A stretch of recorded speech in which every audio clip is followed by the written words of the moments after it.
Assalamualaikum warahmatullahi wabarakatuh. Salatullah salamullah ala taha rasulillah. Salatullah salamullah ala yasin habibillah. Salatullah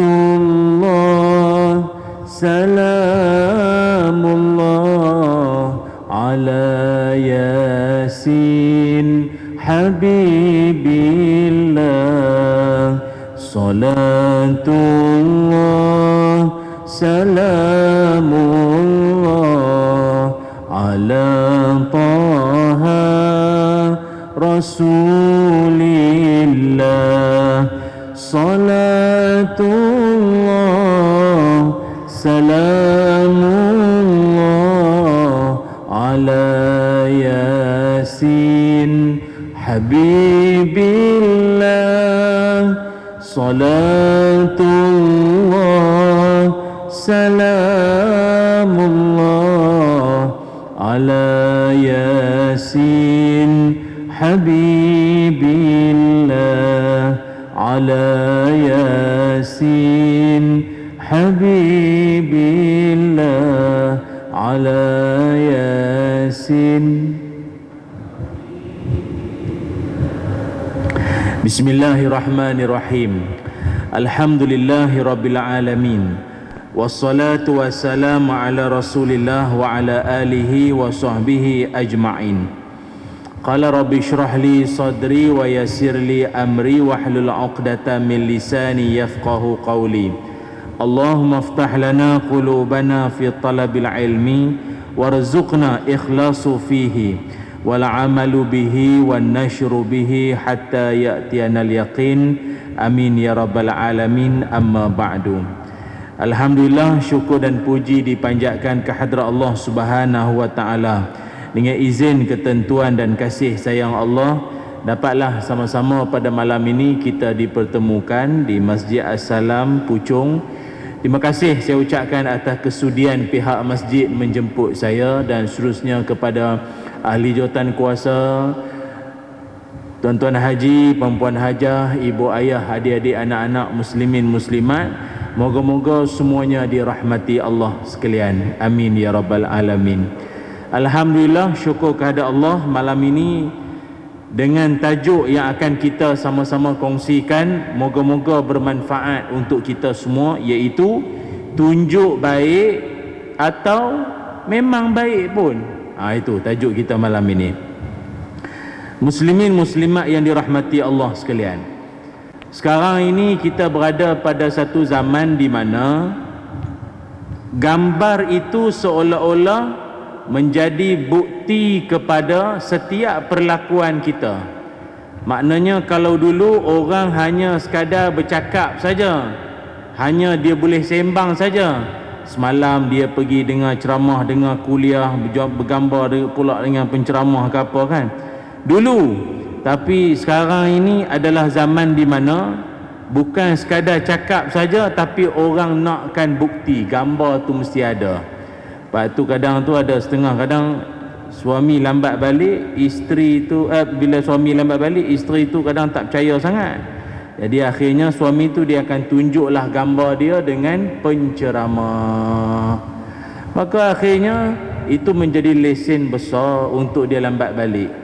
Jadi insya-Allah saya malam ini sedia untuk bagi kerjasama. Boleh. Tapi gambar tu dia tak boleh pakai lama sangat. Dia limit malam ni ya.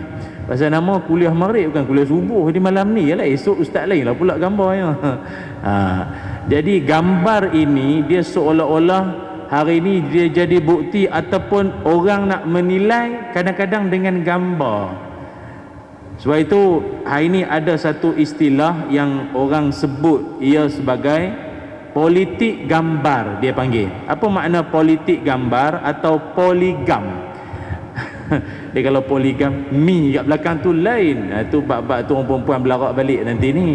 Dia poligam ni politik gambar. iaitu orang menilai kita melalui gambar dan video, walaupun without caption, walaupun tak ada caption, gambar dah cukup menceritakan segala-galanya.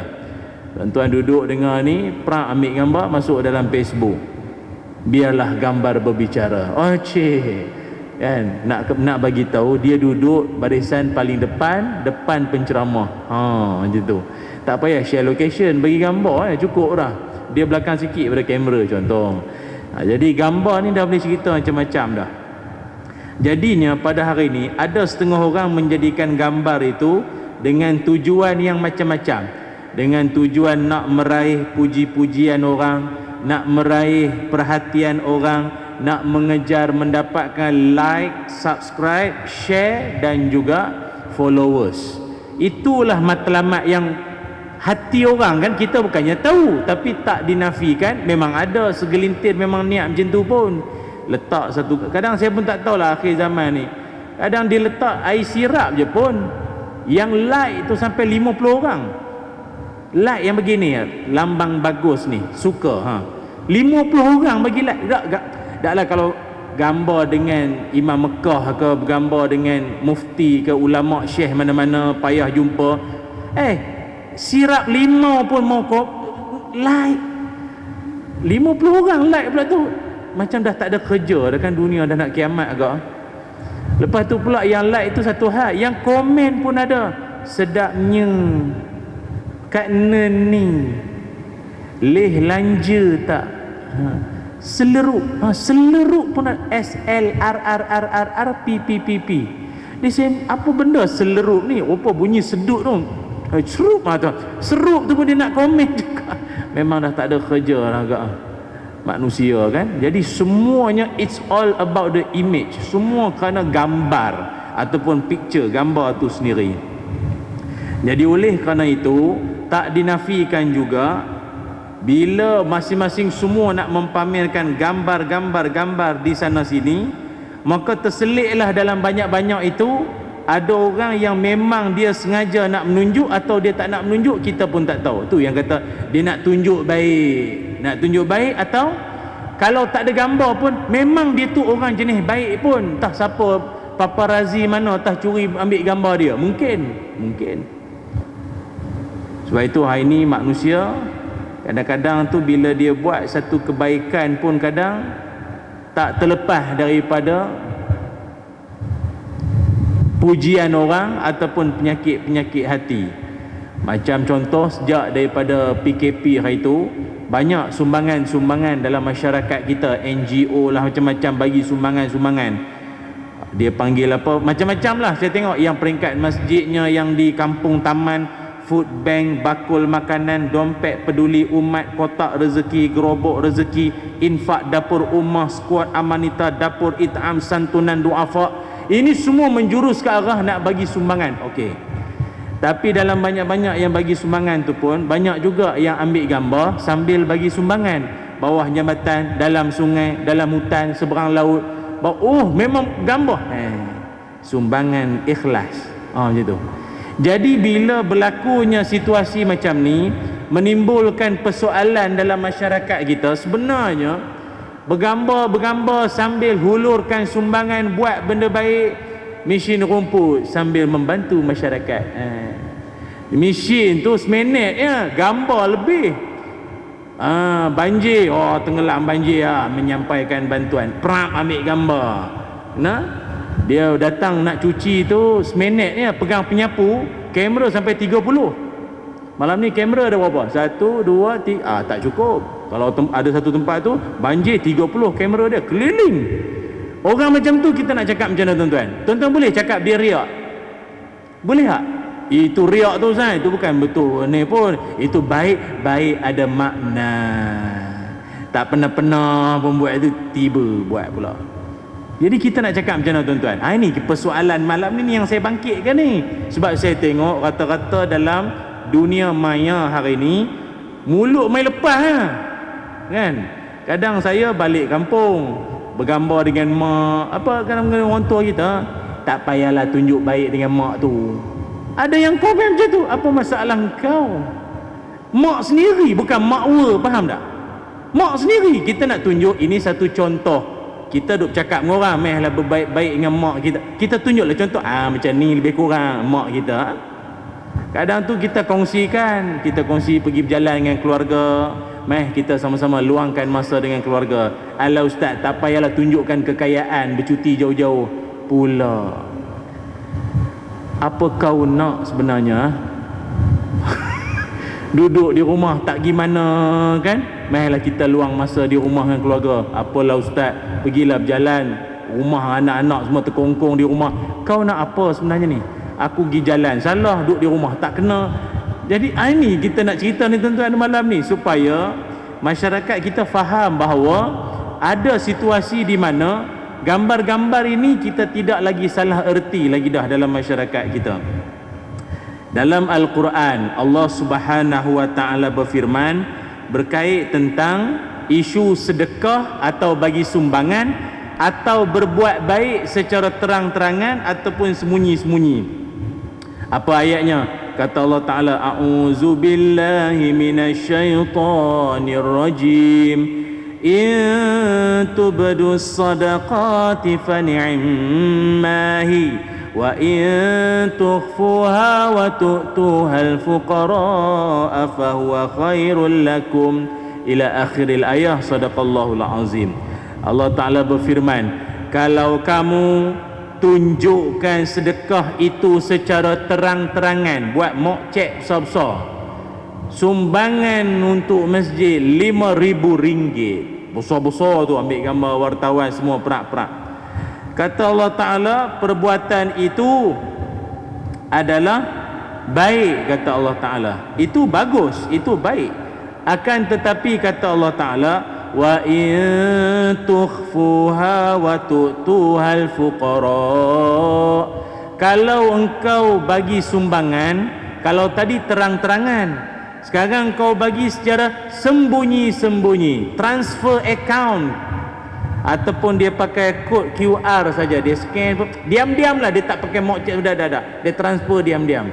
Dia WhatsApp tu imam, WhatsApp bendahari, dah transfer masuk dah, dia WhatsApp lah sikit, receipt apa semua, bukti pembayaran apa. Kata Allah Ta'ala, kalau engkau bagi secara sembunyi-sembunyi, itu lebih bagus. Surah Al-Baqarah ayat 271. Apa makna daripada ayat ini? Kata Profesor Dr. Yusuf Al-Qaradawi hafizahullah rahimahullah, kata beliau, memberikan sumbangan secara sembunyi-sembunyi itu lebih bagus untuk nak menyelamatkan jiwa kita, hati kita, daripada riya ataupun penyakit-penyakit hati. Namun kalau bagi sumbangan secara terang-terangan, ada bagusnya. Bagusnya di mana? Kata Syekh, iaitu bila kita bagi terang-terangan, dia boleh jadi satu galakan kepada pihak lain untuk turut sama join bagi sumbangan. Masuk khabar, berita, YouTube, Facebook, Instagram, TikTok, ada satu syarikat enterprise, bukan Sdn Bhd pun, enterprise je, pemilik tunggal, ke syarikat kecil je. Bagi sumbangan banjir sampai 5,000 bagi sumbangan. 5,000. Yang syarikat yang ahli lembaga pengarah besar-besar 1,000. Allah. Malu. Tak boleh jadi. Cancel check. 20,000 kita bagi. Nampak? Jadi bagus tak bagi sedekah terang-terangan, orang tahu? Bagus. Maknanya apa? Memancing hati orang lain untuk turut sama, berlumba-lumba, fastabiqul khairat, berlumba-lumba buat kebaikan. Bagus. Cuma kata Dr. Yusuf Qaradawi lagi, dibimbangi kebanyakan yang bagi sumbangan terang-terangan ini, kalau tak kena gaya, boleh mudah jatuh pada riak. Boleh jatuh pada riak tu senang sangat. Tu kena ingat tu. Cuma dalam hal ini ada setengah pihak macam kita sekarang ni, kalau kita yang bagi sumbangan, contoh ada seorang ustaz ataupun seorang wakil NGO, dia kata, tuan-tuan saya nak bergerak ke mana, ke Kelantan, banjir ke apa, mana negeri lah banjir kan. Jadi saya ada sediakan tabung, perap-perap tuan-tuan pun masuk, yang biru, yang merah, apa duit itulah, masuk. Lepas tu senyap macam tu lah. Ustaz ni sampai ke tak sampai duit ni? Banjir mana dia mana? Ke dengan dia pun hanyut dengan banjir tu lah. Lepas tu ustaz tu pun dia ambil gambar. Dia bagi sumbangan. Saya telah menyampaikan amanah tuan-tuan semua. Jadi tujuan apa? Meyakinkan penyumbang-penyumbang. Jadi dia masukkanlah gambar. Salah tak? Sebagai bukti bahawa dia dah menjalankan dah. Macam ni lah sembelih apa ni ataupun korban luar negara, ambil gambar lembu sengih, inilah lembunya. Ni si ada nombor lagi, nama kalau akikah kambing, nama anak, nama cucu kita kena apa tu kan, bukti gambar ni, ni sembelih darah mancuk-mancuk lagi dah. Jadi dengan tujuan bukti meyakinkan orang yang ambil bahagian korban atau akikah tadi. Salah tak? Itu dikira riak tak? Dengan niatnya. Jadi kita jangan main taram tuduh ustaz tu pun riak. Payahlah macam tu. Kalau macam tu tuan-tuan buat banner, tak payah buh gambar saya. Penceramah kuliah maghrib malam ini dirahsiakan kerana ustaz ini bimbang hatinya riak. Alah kau dah kenapa? Tapi betul, saya tak nafi. Ada setengah penganjur kadang dia edit muka kami penceramah ni sampai kami sendiri tak percaya. Edit sangat. Macam saya, muka saya ni taklah handsome, tapi ada satu masjid tu dia edit buh di banner macam kai bahar lah sekali tengok. Macam kai bahar pakai kopiah pula rasa. Itu yang saya itu yang jadi segan nak gunting banner tu buat balik. Tu janganlah melampau sangat, agak-agak sudah. Jadi ibu ayah yang dirahmati Allah sekalian, berhati-hati. Itu Allah ingatkan kita. Sebab itu dalam isu ini, apa pendirian kita? Saya nak kongsikan. Muslimin muslimat semua, kita dalam Islam, kita dilarang sama sekali daripada menilai, menghakimi hati orang lain. Tak boleh. Tak boleh. Maaflah mungkin saya sebut sikit lah, tak kira lah musim apa pun, musim-musim sekarang ni kan. Jangan menilai hati orang. Perjuangan dia tu bukannya ikhlas sangat. Tak boleh cakap macam tu. Tak boleh. Yang kata tak boleh ni bukannya saya, Nabi SAW. Hati orang tak boleh. Kita hanya zahir, luaran dia saja. Hati orang tak boleh. Tak boleh. Kan? Di zaman Nabi SAW dulu, ada seorang sahabat namanya Usamah bin Zaid bin Harithah. Usamah bin Zaid ini radhiyallahu an, dalam satu peperangan, saya ringkas ceritalah tuan-tuan, saya ringkas cerita sikitlah. Kang saya ni kan sebut nama sahabat kan ulas siapa dia, panjang cerita pula. Usamah bin Zaid ini masa dalam satu peperangan ada seorang musuh, musyrikin, musuh orang kafir lah. Dia tu dalam keadaan dia masuk dan adalah dia punya taktik dia nak menyerang apa ni.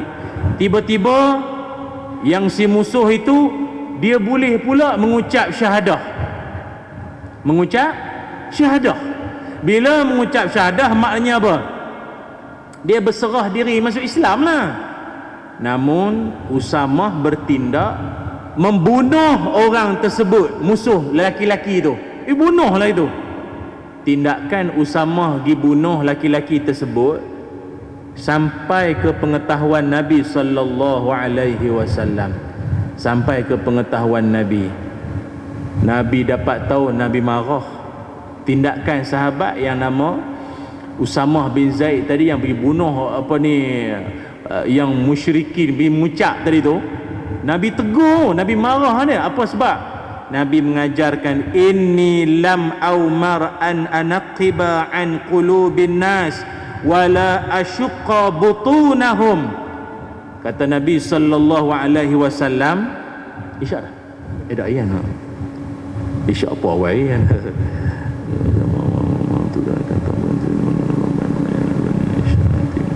Okey, baik, terima kasih. Dah ada kambing untuk penceramah malam ni insya-Allah tak ada gurau. Nabi kita pun menegur, Nabi marah dan Nabi tegur. Usamah tadi Nabi berpesan, aku tak pernah diperintahkan untuk memeriksa hati manusia dan aku tak disuruh membelah perut manusia. Hadis riwayat Imam Bukhari, Muslim dan Imam Ahmad. Apa maknanya? Nabi nak ajar kita bahawa aku ini Nabi tak diutus untuk sibuk sangat nak tahu hati, apa ada dalam hati orang ni, apa isi hati perut orang. Oh, sibuk hati orang kenapa? Saya rasa dia tu riak lah Ustaz. Riak itu bukan ikhlas sangat pun. Perangai-perangai menuduh-nuduh hati orang, Nabi larang. Nabi larang. Usamah ini jangan tuan-tuan salah faham pula. Yang dia pergi bunuh musuh tu bukannya apa. Pada pandangan dia beranggapan musuh tu syahadah tu sebab dia takut. Dia takut ni. Dia takut kan dia kena bunuh ke apa. Asyhadu an la ilaha illallah, asyhadu anna rasulullah. Islam. Janganlah bunuh. Agak dia maknanya dia punya tanggapan dia mengucap tu sekadar nak melepas diri daripada kena bunuh. Jadi Nabi kata, mana kau tahu hati dia begitu? Tak boleh nilai hati orang. Entah-entah memang betul dia nak masuk Islam betul. Tak boleh tuan-tuan. Maaf, orang kita ni kadang oh dia punya mulut dahsyat tu. Dahsyat. Kadang tengok tu imam accident, bawa motor jatuh longkang. Jemaah kata apa? Itulah balasan Allah. Balasan Allah. Baca panjang-panjang sangat. Biar padan. Lain kali enak atau enak tabat yada cukup. Ini kafi lah, yasin lah, waqi'ah lah, cukup lah. Enak atau enak, pahala lebih kurang lah. Itu jatuh motor balasan Allah. Orang kita semua balasan Allah, padahal dia tak tahu Allah nak angkat darjat tu imam tu. Allah nak angkat darjat mana tahu. Mulut tu hati, jangan menilai orang berdasarkan mulut sendiri. Kadang maaf lah, dengan menilai tu sekali-sekala menampakkan bodohnya orang tu sebenarnya. Baik diam, bahawa orang tak tahu bodoh tak bodoh. Cakap nampak sangat bodoh. Dulu ingat ada satu mahat tahfiz yang terbakar dulu ni di kolom Ittifaqiyah apa. Dulu ni yang budak-budak dadah lagi bakar tu. Lo dalam ramai-ramai orang ucap takziah innalillah lapor semua ketentuan Allah. Ada seorang hamba Allah ni, saya pun tak tahu mana planet Namek mana datang. Dia boleh komen padan muka. Padan muka, dia kata budak-budak tahfiz yang meninggal dunia terbakar tu, padan muka.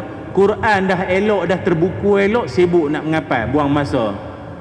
Biar elok meninggal. Maaflah tuan-tuan, kalau ada mulut lagi geram, dia kata patut yang terbakarnya mamat tu, yang komen tu. Janganlah macam tu. Dia mulut ni pasal apa jadi macam tu? Dulu kita susah nak kenal pasti orang ni pergi sekolah ke tak pergi sekolah. Akhir zaman ni macam kita boleh tahu je kan, siapa yang ada ni tak ada ni. Kita macam bukanlah menghukum, tapi macam boleh nampak lah dengan cara dia komen, ayat dia reply tu, lebih kurang nampak tu. Ya Allah tu. Sebab itu muslimin muslimat yang dirahmati Allah sekalian, berhati-hati. Kata Sayyidina Umar Al-Khattab,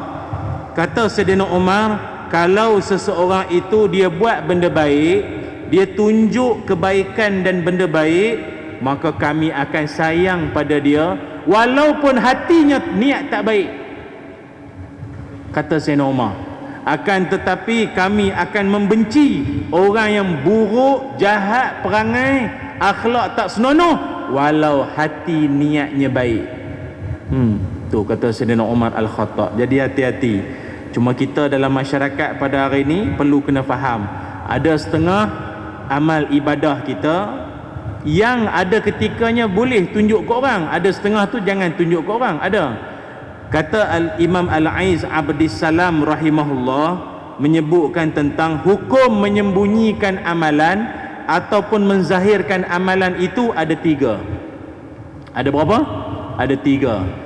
Pertama, kata Imam Al-Aiz Abdissalam, pertama, ada ibadah disyariatkan untuk tunjuk.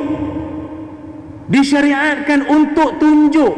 Jangan sembunyi, kena tunjuk. Apa contoh? Azan. Boleh azan seorang-seorang senyap dalam bilik ya. Allahu Akbar, Allahu Akbar. Mari AJK, buat apa tu? Nanti riak. Allah. Siapa dengar? Tak ada siapa dengar tu. Seorang azan slow. Azan tak boleh. Azan kena disyariatkan untuk tunjuk, pamit dan zahirkan. Tak boleh sembunyi, dia kena terang-terang. Apa lagi? Khutbah Jumaat. Khutbah Jumaat mana boleh slow-slow? Ittaqullah haqqa tuqati wa la tamutunna illa wa antum muslimun. Barakallah. Slow. Setara khutbah macam nak pecah speaker pun tidur. Bertakwa sungguh. Semua dah jadi hantu Jepun, tak ada kepala, semua tunduk rapat kepala semua. Khutbah ittaqullah slow macam tu memang tak ada. Khutbah dia kena kuat dan semangat. Nabi kalau khutbah sampai merah biji mata, maknanya betul-betul padu. Lagi apa? Takbir raya. Takbir raya mana boleh slow, dia kena semangat. Apa kata Dr. Yusuf Al-Qaradawi lagi, hafizahullah, dia kata apa? Ada beberapa amalan mesti dilaung dengan semangat walaupun dalam kesedihan, ataupun mesti buat dengan semangat walaupun tengah sedih. Pertama, bila pergi walimatul urus. Tuan-tuan, kau pergi nuri kahwin orang, jangan buat sedih. Walaupun pengantin perempuan tu ex kita. Tu payah tu Ustaz. Dia tu saya punya crush. Pak Haji tak faham crush datang apa. Pergi nuri kahwin orang, kena seronok, kena happy. Lagu pun lagu yang seronok. Barakallah Mahir Zain. Jangan pelamin anganku musnah, jangan. Yang kedua, kita disuruh seronok dan semangat. Apa dia? Talbiyah. Labbaik Allahumma labbaik la syarika lak labbaik, itu kan. Tu kena semangat. Nak pula baru niat ihram dekat Bir Ali, naik atas bah, niat umrah kan, labbaik Allah, tu semangat. Walaupun saya faham lah, mula-mula semangat lah. On the way nak ke Mekah, lena satu bah, sunyi bah tu pun. Lalah driver tu seorang, labbaik Allahumma labbaik. Arab ke Afrika tu lah kali dia seorang. Lagi apa lagi yang kita kena semangat dan seronok dan kena kuat? Lafaz amin. Waladdallin. Amin kena semangat, kena kuat. Dalam hadis Nabi sebut, siapa yang menyebut amin beriringan dengan amin para malaikat di langit, diampun dosa-dosanya yang telah lalu. Akan nanti semaya Isyak, amin biar semangat. Dulu saya ingat zaman budak-budak lu, amin semangat sungguh. Amin. Syok. Sekarang ujung-ujung amin. Ujung ya bunyi ya. Itu semangat sikit. Dengan hadis ni dia semangatlah sikit. Lagi apa lagi? Kena semangat dan kena seronok. Iaitu apa? Iaitu ketika menyambut 2 hari raya. 2 hari raya tu saya tak sebut lah. Tak suruh seronok pun, memang sunat bergembira. Bukan bergembira ketika bersunat, tu lain. Sunat dia dapat pahala. Seronok tu, dia semangat. Itu. Jadi termasuklah takbir raya. Takbir raya kena semangat walau dalam kesedihan. Tak tahulah Tok Bilal ke mana kita punya AJK Majid, dia mikrofon dia tu dia pun isteri baru meninggal. Ramadan ke-16 isteri meninggal, kanser tahap 4. Jadi dia takbir pun bunyi tak bunyi. Allahu Akbar, Allahu Akbar, Allah. Dia buat hinguh kat 2 kilo macam tu. Tak boleh. Sedih macam mana pun takbir kena semangat. Takbir raya lah kena semangat. Tu.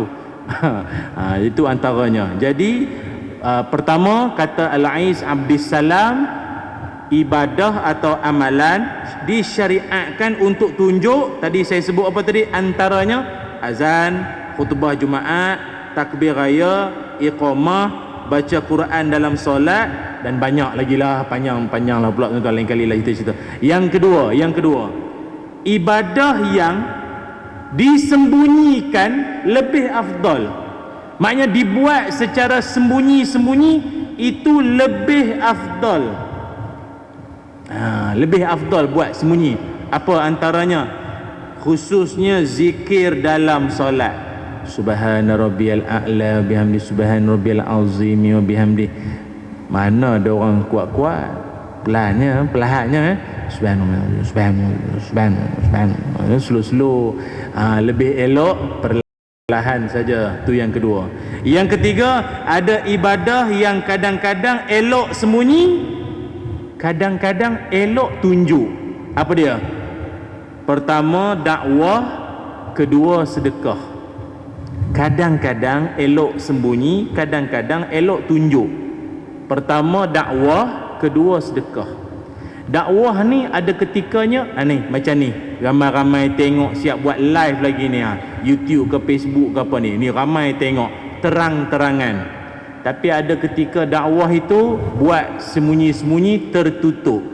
Maknanya mungkin ada benda-benda yang aib ke, benda yang tak sedap lah, sembang ramai-ramai macam ni, tertutup saja pun boleh. Kita kadang nak nasihatkan kawan, nak bagi tahu dia, kalau ramai-ramai dia segan, dia pun orang ada jawatan. Jadi kita panggil masuk bilik tu imam sekejap, kita pun nasihat lah. Lain kali pakai seluar cantik dah, zip tu tolong tutup. Dia pun faham lah. Sebab dah lama dah kawan tu perhati, aduh tak tutup lagi rel kereta api ni. Tu. Jadi kawan tu bila panjang berpantun masuk bilik tu imam siap nak bagi tahu zip je pun. Tu berdakwah dengan ni contoh lah tuan-tuan, ambil lah contoh lain ni saja nak bagi faham je. Itu. Dan yang keduanya, kadang-kadang elok sembunyi, kadang-kadang elok dipampang kat orang, iaitu namanya bersedekah. Sedekah. Baik itu sedekah ini, kalau tuan-tuan rasa pada waktu itu macam nak riak je rasa, tuan-tuan terpulanglah pada hati masing-masing. Tapi saya tengok kadang orang kita bila dia bersedekah bagus, tapi kadang tu ada setengah bila dia sedekah, tak tahulah, agaknya sekadar nak melepaskan mulut orang ke apa, nampak tak adalah nampak kedekut sangat, bagi je lah macam dulu kan, sumbangan pada orang banjir. Orang banjir ni rumah dah hanyut, baju entah ke mana melayang hilang ke mana, tak tahu dah tenggelam dah. Jadi yang bagi sumbangan tu pun, ya Allah, bagi baju tak apa dah, rupa dia bagi baju-baju yang dia dah tak nak pakai. Kalau dah tak nak pakai sekalipun macam bandel tu, masih elok lagi tak apa, lubang dah berlubang. Kawan-kawan saya ramai NGO bagi sumbangan dulu, yang Manik Urai, ingat Manik Urai Kelantan dulu ni, sian dia orang rumah dah lah hanyut, dengan jubah-jubah semua hanyut, serban habis mah. Dapat pula kadang dah lah seluar dalam pun bagi, lubang. Dia lubang seluar dalam ni 2 je, 3. Jadi macam mana dia, rupanya dia kata daripada buang, baik bagi kau. Tu bukan sedekah, tu namanya membuang cara baik. Aduh, ada ni tak tahulah sesuai tak sesuai dalam masjid nak cakap je lah ni, supaya ingat, insaf sikit, jangan buat macam tu.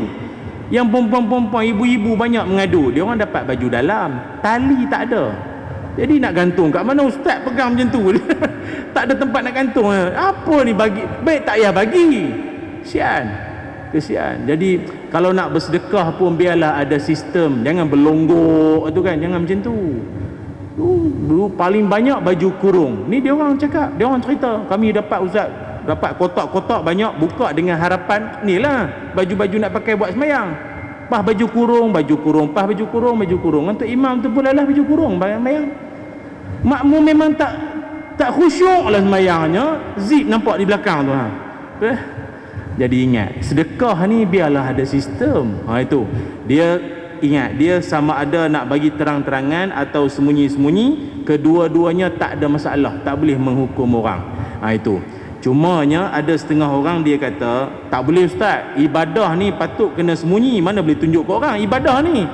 Kalau macam tu, abang buat korban dalam rumah, sembelih lembu dalam rumah senyap-senyap, boleh? Tak boleh lah ustaz, mana boleh saya suruh nak tumbang. Habis tu, bukan semua ibadah kena sembunyi. Ada ibadah macam saya sebut, malah ulang 3 tadi itulah, ada waktu kena tunjuk, ada waktu tak payah tunjuk, ada waktu tak payah tunjuk langsung, lagi baguslah, sendiri-sendiri punya amalan. Itu. Jadi tuan-tuan, saya nak sebutkan pula bagaimana seseorang itu, kalau sekiranya di hati dia nak buat benda baik, tapi tiba-tiba terlintas pula dalam hati, macam riak aja rasa. Contoh, orang ada setengah orang dia main masjid, dia tanya dia, bang, lama dah tak nampak pergi masjid, dulu masa PKP mengamuk sangat, Dia kata gini, bukan tak nak pergi masjid, baru pijak tangga masjid, rasa riak tu yang U-turn start motor balik tu. Orang macam ni kita nak jawab apa tuan-tuan? Jawapan dia kembali selepas ini. Jadi jangan ke mana-mana insya-Allah ya. Wallahu a'lam. Alhamdulillah, muslimin muslimat yang dirahmati Allah sekalian.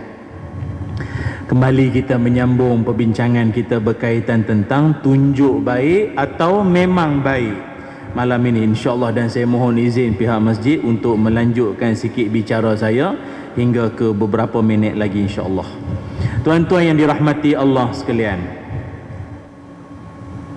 berhati-hatilah kita dalam hidup, khususnya apabila kita akan sentiasa diintai-intai oleh syaitan yang nak merosakkan hati dan amalan kita, khususnya bila kita sedang dalam ligat melakukan amal-amal soleh dan amal kebaikan. Sebab itu salah satu daripada penyakit hati yang juga kita minta jauh dan kita minta berlindung pada Allah, moga kita tidak dihinggapi penyakit tersebut, iaitulah namanya penyakit riya. Namanya riya. Riya ini kata Imam Qurtubi, talabu ma fid dunya bil ibadah. Riya itu maknanya engkau mengharapkan keduniaan dengan amal ibadat. Atau senang faham, kata Imam Ghazali rahimahullah, buat satu amal soleh dengan menampakkan amalan itu kepada orang lain. Dia ada beza. Kadang saya tengok ada setengah orang dia main sebut ya. Entahlah ustaz, saya nampak dia tu ujub Saya nampak dia tu sum'ah lah main sebut istilah Arab ni, walau bunyi nak lebih kurang tapi lain maksud. Kalau ujub, apa ujub? Ujub ni senang faham, ajaib, ajaib, ujub, ajaib. Ujub itu maknanya apa? Syok sendiri. Tahu syok sendiri? Orang syok sendiri ya. Angkat bakul, apa? Masuk bakul, angkat bakul sendiri apa? Dia perasan seorang mengaku kata muka macam kaya bahar lah apa kan, contoh. Kalau tuan-tuan pernah jumpa lah orang macam tu. Macam baru tadi dia jumpa ustaz kan. Jadi dia ujub ni maknanya dia sendiri, dia berasa best Dia kata aku ni gaji tak adalah besar sangat, tapi sedekah kadang RM10 kan. Kawan tu jusa RM1 kedekut. Dan dia pun pelik, dia pelik. Kenapa aku kalau tarawih mesti 20 Kawan aku tu haji banyak kali lah. Haji banyak kali lah, 8 tu pun dia cari surau yang enak atau enak yang surah lazim.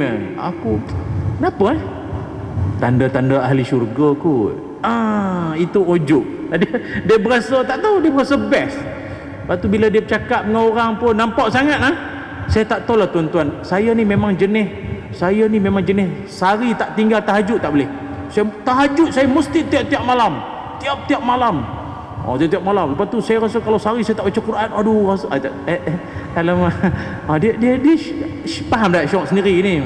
Saya tak pernah jumpa je orang macam tu Yang kedua, dia dipanggil sebagai sum'ah. Sum'ah ini datang daripada perkataan sami'ah ataupun ni mendengar. Jadi sum'ah memperdengarkan amalan soleh kepada orang. Orang tak nampak amal yang dia buat, dia pergi cerita. Duduk di pejabat, muka mengantuk, mata tak larat nak angkat. Kawan kata, kak kenapa nampak macam penat je? Itulah semalam tahajud 20 rakaat. Biasa buat 40, tak larat lah 20 je. Yang tanya tu menyesal. Menyesal pula aku tanya, menyampah pula aku tanya lebih. Taubat aku tak tanya lepas ni. Dia faham tak? Orang tu nampak dia tahajud, nampak tak? Tak nampak. Dia yang war-warkan. Itu nama sum'ah. Sebut sum'ah tu. Ada satu lagi disebut sebagai riya. Riya ini datang daripada perkataan ra'a. Apa makna ra'a? Nampak. Nampak apa? Menampakkan amalan-amalan soleh, amal baik kepada orang dengan tujuan meraih pujian orang ataupun perhatian manusia. Baik itu tuan-puan yang dirahmati Allah sekalian, ibu ayah semua, dia riak ni dia mesti berkait dengan amal soleh. Dia tak ada amal jahat itu riak, tak ada. Uish, kau tengok penyamun tu, riak betul. Mana ada penyamun riak? Tak ada. Dia riak ni mesti amal tu amal yang baik-baik, sengaja tunjuk ke orang. Boleh je kan, tak payah tunjuk, dia saja tunjuk ke orang. Banyak dalam hadis-hadis pun Nabi sallallahu alaihi wasallam, Nabi menyebutkan antara hadis terkenal berkaitan tentang kelak nanti di hari kiamat atau di hari akhirat nanti, 3 golongan itulah tuan-tuan pun biasa dengar. Yang dia orang tu kan amal-amalnya soleh, menghadap Allah Ta'ala. Siapa antaranya? Orang baca Quran. Tuhan tanya dia, buat apa di dunia dulu? Dia kata, saya ni mengajar Quran, qari kan. Jadi Tuhan kata, kazibta, menipu, bohong, ambil tempat dalam neraka. Engkau Quran tu kau nak tunjuk suara sedap, nak tunjuk ke orang suara sedap, alim semua, qari, ambil tempat dalam neraka, diseret muka ni. Muka dalam hadis Nabi sebut mukanya diseret, melempar ke neraka. Mari golongan kedua, engkau buat apa ni? Oh, dulu saya berjuang fisabilillah, berjuang kerana-Mu ya Allah. Tuhan kata, kazibta, tipu. Engkau berjuang bukan kerana aku, kerana nakkan nama, penghargaan, manusia mengagung-agungkan, entah masuk dalam buku sejarah lah apa semua, ambil tempat dalam neraka, seret, lempar masuk. Mari pula golongan ketiga, apa pula amalan? Oh, saya dulu banyak bersedekah, saya rajin bersedekah. Tipu. Engkau sedekah itu semua kerana nakkan puji-pujian orang, nak orang cakap, oh bagusnya, pemurahnya, baiknya hati, dalam kampung ni payah nak jumpa orang macam ni baiknya. Lagi-lagi pula cikgu murni, lagi dia tolong.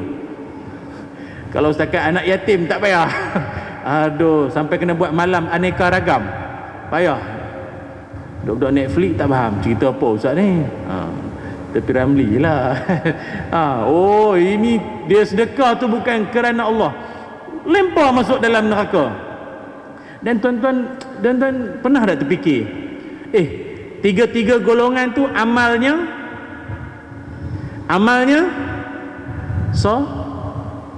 soleh tak? Amalan dia soleh, tapi rupanya amalan yang soleh sahaja tak cukup. Akhir surah Al-Kahfi apa kata Allah? Faman kana yarju liqa'a rabbih falyamal amalan salihah wala yushrik bi'ibadati rabbih ahada.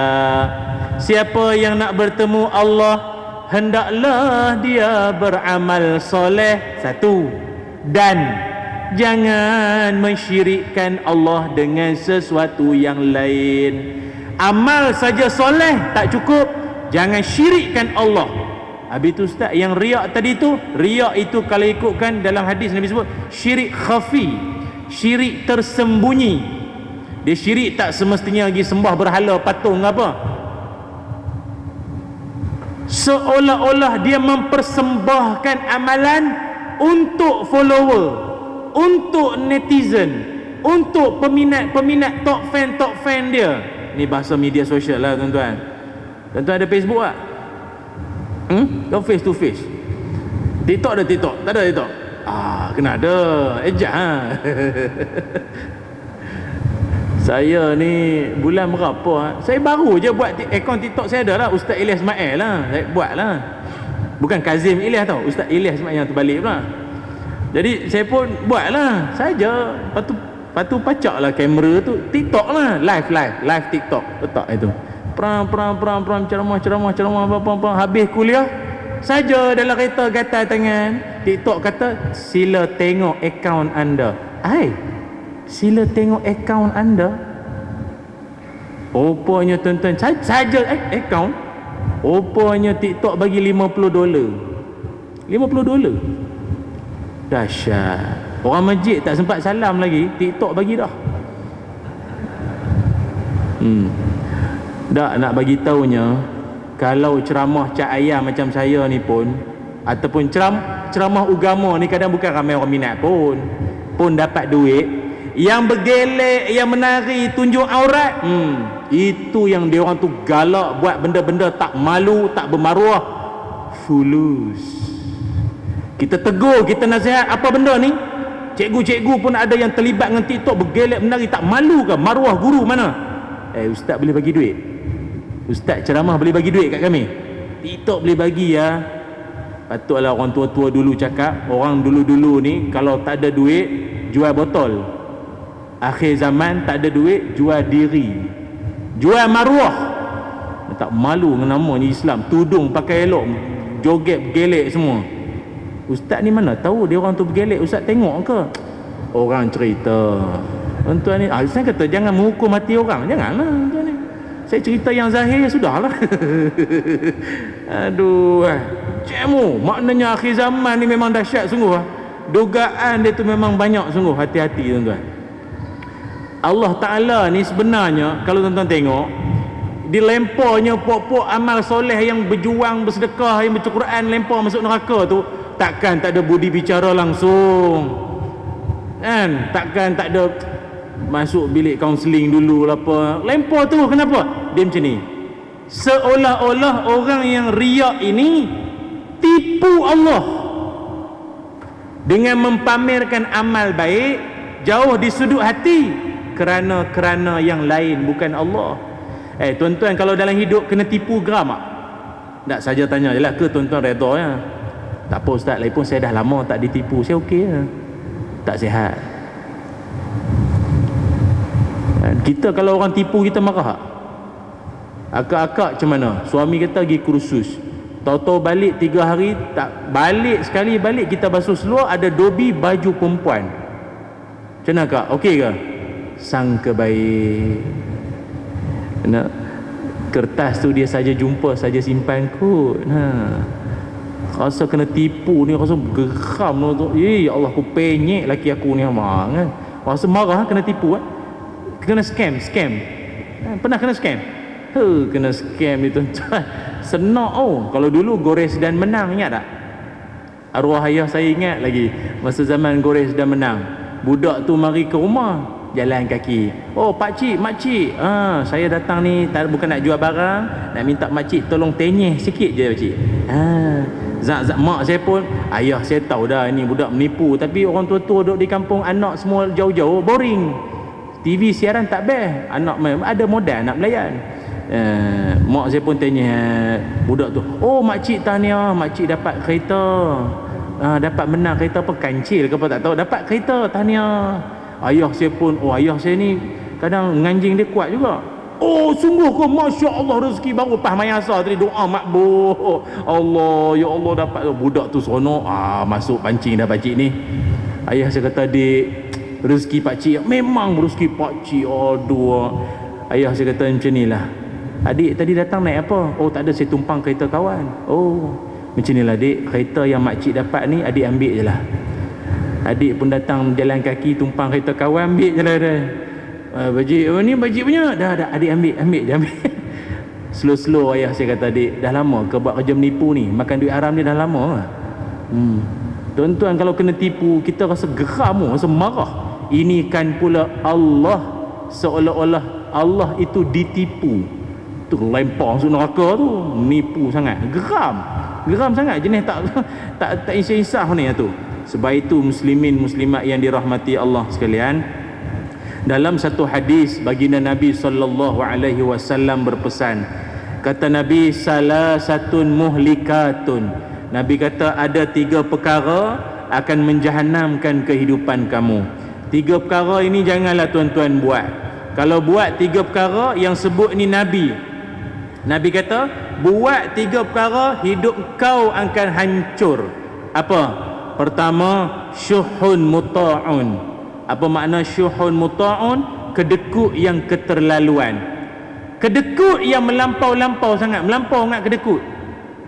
Tuan-tuan tahu kan, Ibnu Qudamah kata tahap kedekut paling tahap gaban sekali, tahu kedekut apa? Kedekut terhadap diri sendiri. Duit banyak, pencen pengetua. DG 44. Main semayang pakai pagoda kan. Lusuh pula tu. Kuning ni butang pun pakai tak habis. Pakailah semat-semat sikit, segak sikit, pakai macam tu. Kopiah pun ujung-ujung pakai sengit apa bagilah handsome sikit, pencen banyak mana, tunjuk segak sikit. Kalau di kampung saya dulu ada seorang cikgu pencen, dia pakai Mitsubishi Galant, tahu Mitsubishi Galant lama kan. Dia lah antara kereta yang polis trafik kalau nampak mesti lari. Dia polis trafik biasa kejar orang, tak, polis yang lari. Sebab dia kalau dia sampai ke traffic light merah mesti mati. Sampai dekat traffic light merah mati. Bila mati yang kena tolak siapa? Trafik. Jadi lebih elok trafik tu lari buat tak tahu, buat sibuk. Duit banyak, kereta macam kena bom, nombor plate huruf tak cukup. Jadi apa? Patutlah Piramli kata dekat Haji Bakhir, tengok kereta cantik kan, macam setan.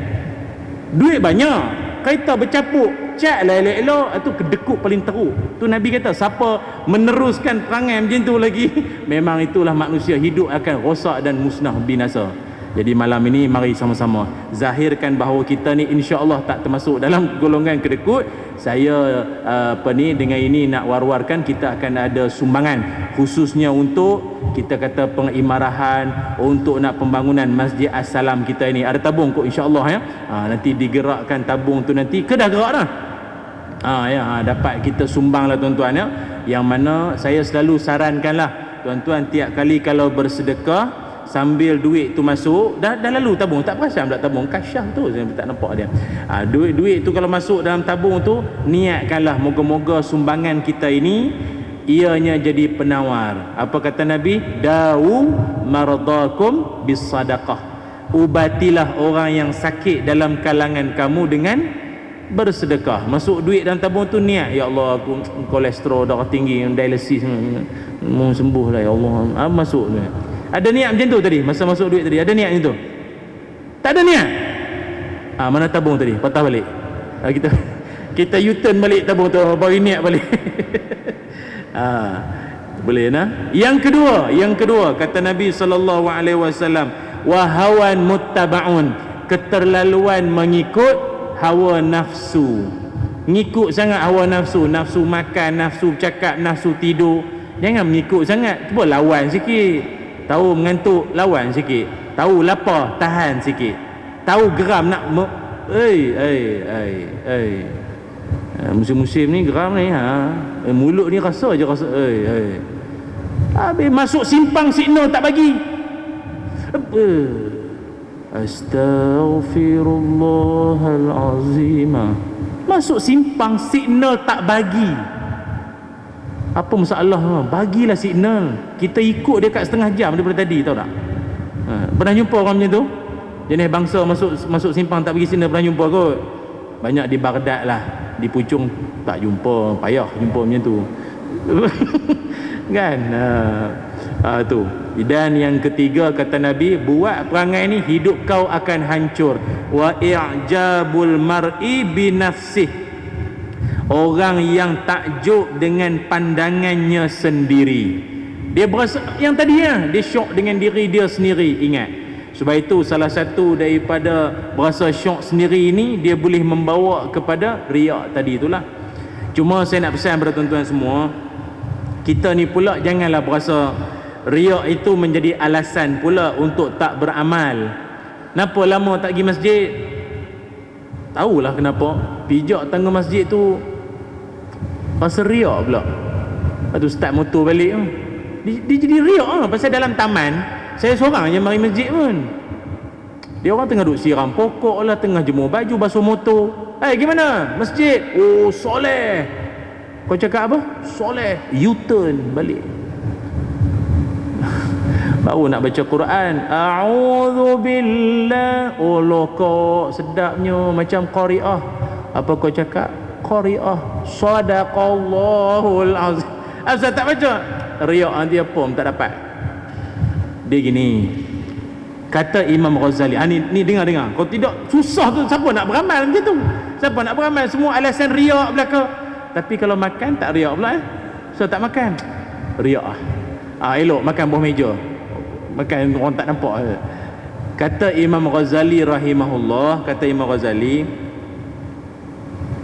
permulaan untuk sampai kepada ikhlas itu perlulah dilalui penyakit-penyakit hati terlebih dahulu.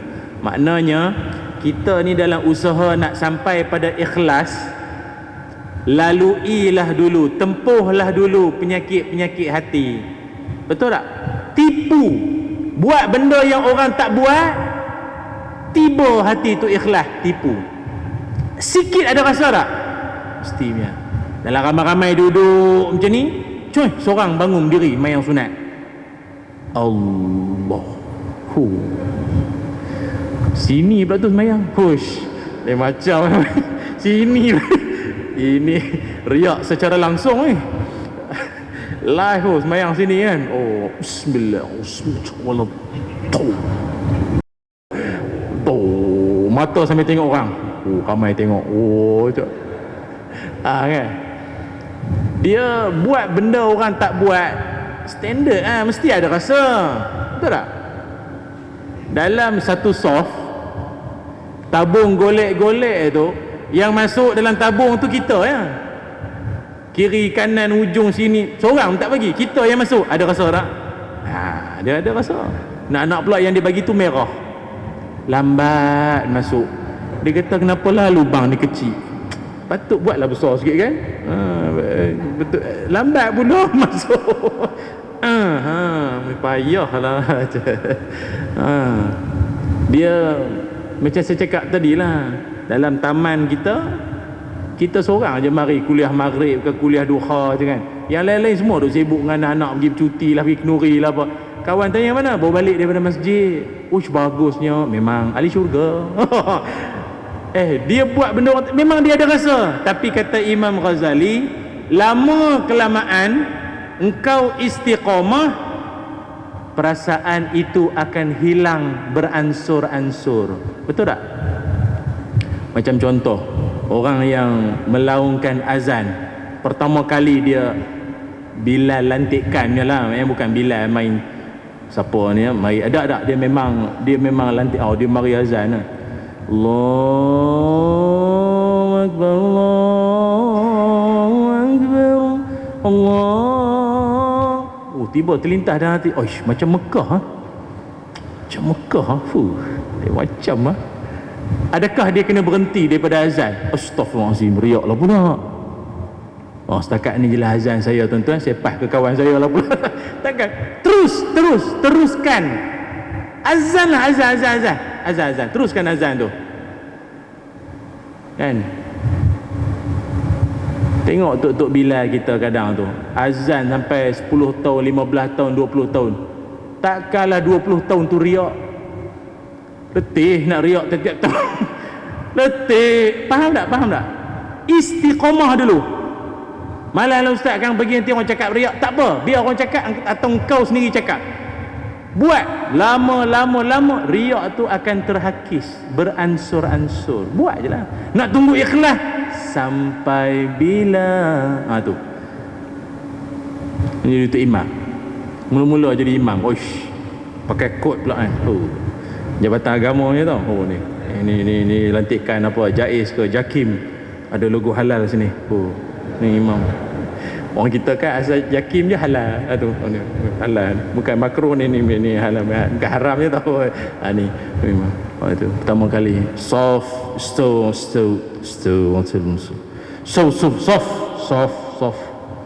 Padahal makmum 2 orang kan. Tapi gaya tu. Makmum kata, mam, kita bertiga ya. Tak apa, ni training tu. Pertama kali jadi imam, mungkin dia ada rasa lain. Allah Akbar. Lain. Tapi kalau 30 tahun jadi imam, letih nak riak. Tak larat nak riak dah. Cukup dah, dia memang tanggungjawab dah. Barangkali itu lakuk yang orang-orang yang ikhlas rasai. Orang ikhlas ni apa perangai? Mana pergi sama. Duk rumah dia pergi melawat cucu, anak bersalin, nak tengok cucu, Itulah perangai dia. Contoh, jenis suka pergi surau, jenis pergi masjid, dia pergi mana pun itulah perangai dia tu. Orang ikhlas macam tu kan. Jenis suka azan kan, jenis suka azan, duduk di surau taman dia pun dia yang azan. Pergi surau R&R, surau tu R&R, bukannya ada imam untuk bilal khusus, jadi dia pun tak boleh tak azan, ni syiar. Dia pergi depan, Allahu Akbar, Allahu Akbar, dia azan okey. Tapi R&R ni azan waktu solat sudahlah. Kalau pukul 3 pagi tak payahlah azan. Ada orang kata bang tak payahlah, saya nak halau setan. Pukul 3 pagi ni banyak setan. Ada orang kelas dia macam tu. Jadi tuan-tuan yang dirahmati Allah sekalian, jangan jadikan riak ke itu sebagai alasan untuk tidak beribadah. Cuma kata para ulama lagi, kalau kita buat 3 perkara ini pula, ini tak termasuk dalam riak. 3 perkara ini tak termasuk dalam riak, walau macam riak. Tu kena faham tu. Dia macam riak tapi dia bukan riak. Apa dia? Pertama, dipuji selepas beramal. Seseorang itu dia dah buat amalan. Selesai dia buat amalan tu, orang mari terbaik, padu, mantap Pak Abu, ini macam boh, cenggini. Selepas beramal, itu tak riak. Yang riaknya sebelum nak minta lah orang cakap aku ini. Itu dia memang ada hasrat orang puji, itu lain. Satu, faham ya? Kalau dipuji selepas beramal, itu tak, dia macam riak tapi dia bukan riak. Yang kedua, iaitu kalau dia buat apa-apa syiar Islam, itu tak dikira riak. Contoh, dalam ramai-ramai banyak pakai baju Melayu kemplekatnya, dia pakai jubah, serban, apa lagi, minyak atar, wangi-wangi semua. Itu kira riak tak? Macam riak kan, pasal dia lain pada orang, tapi dia bukan riak.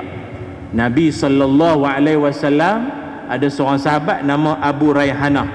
Abu Raihanah ni salah seorang sahabat Nabi jenis suka, dia panggil apa, berpenampilan menarik. Ada dia dressing dia, baju dia cantik lah, dia jenis orang. Tuan-tuan pernah jumpa ke orang macam tu, baju sama warna dengan kain plekat, lepas tu kopiah apa, dia ada warna-warna maghribi punya kopiah lah apa. Dia smart, dia macam dia segak, dia lain pada orang, ada bling-bling sikit ke apa. Dia jenis macam tu lah, nak bagi fahamnya. Jadi dia kata, ya Rasul, macam saya ni kira sombong tak? Yalah pakai segak-segak lain pada orang kan?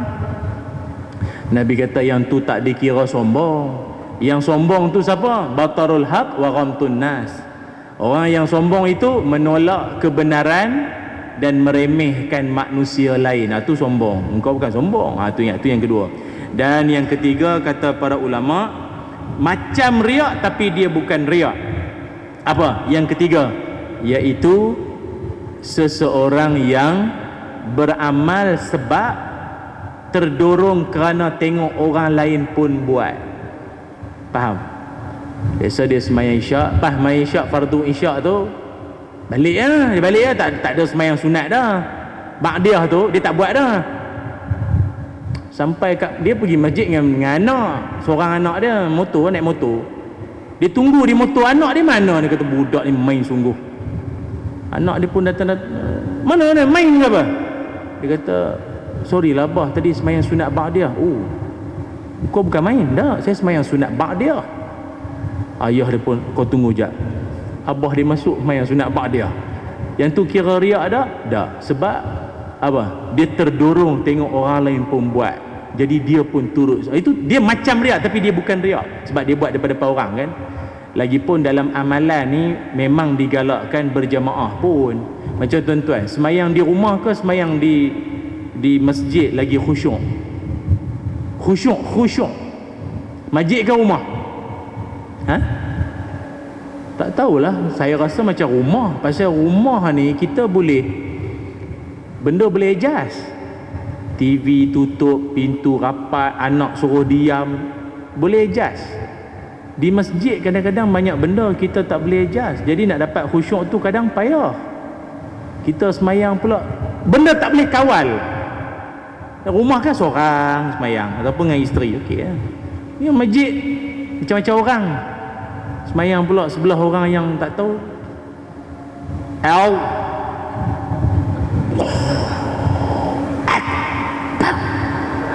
Khusyuk dah? Saja je tanya, khusyuk dah? Walau kita nanti menurun pula untuk ni.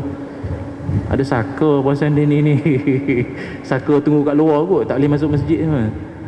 Khusyuk tak?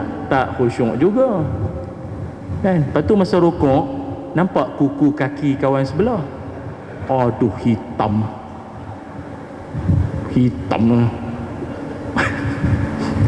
kita dalam hati, mana bini dia tak tolong potong lah ni, keluar gua mana ni, hitam kuku tak khusyuk tak? Kalau dah tak khusyuk, kenapa datang masjid, tak mayang di rumah? Apa Islam nak ajar kita? Pertama, bermasyarakat, kenal siapa tu imam. Yang dah jadi jenazah baru kenal, dah lah depan tu imam pula tu. Oh ini imam, oh saya dah jenazah dah baru kenal tu imam. Janganlah kenal tu imam, kenal AJK, mana ada masalah hati nak minta khairat kematian, tahulah siapa. Satu. Yang kedua, datang masjid dia ada aura ibadah. Dia semangat. Tarawih itu kalau sini berapa, 20 ke 8? 20 tu payah kat tu kalau seorang-seorang tu, tapi dia ramai-ramai kan. Fadlan minallahi wa ni'am sallallahu wasallam alaihi, betul bangun. Dak pakcik tu 87, steady dia bangun. Kita pula Allah. Malu aku, malu. Pakcik tu apa tak ada, semua kencing manis, kolesterol darah tinggi. 20 rakaat steady, malu. Jadi semangat tak? Semangat. Jadi bagus kita, waktu kita digalakkan berjemaah. Boleh tuan-tuan? Cukuplah takat ni jelas sembang-sembang kita malam ini, mudah-mudahan bermanfaat. Jadi oleh kerana itu, marilah sama-sama kita mengikhlaskan niat kita. Kalau sekali-sekala terlintas dalam hati niat-niat yang mungkin sekali-sekala macam nak menyimpang, betulkanlah balik. Apa cara Nabi ajar? Bacalah doa, ya muqallibal qulub. Sambung. Sabbit qalbi ala dinik wa ala ta'atik. Amin ya rabbal alamin. Wahai Tuhan yang membolak-balikkan hati, tetapkanlah hatiku ini atas agamamu dan taat kepadamu ya Allah. Amin ya rabbal alamin. Bismillahirrahmanirrahim. Allahumma salli ala sayyidina Muhammad wa ala ali sayyidina Muhammad. Allahumma inna nas'aluka ilman nafi'a wa rizqan tayyiba wa amalan mutaqabbala. Allahumma aghnina bil ilmi wa zayyinna bil hilmi wa akrimna bit taqwa wa jammilna bil afiyah. Ya Allah, ampunkanlah dosa-dosa kami, ampunkan dosa ibu ayah kami, kurniakan kami ilmu yang bermanfaat, rezeki yang baik dan amalan yang diterima.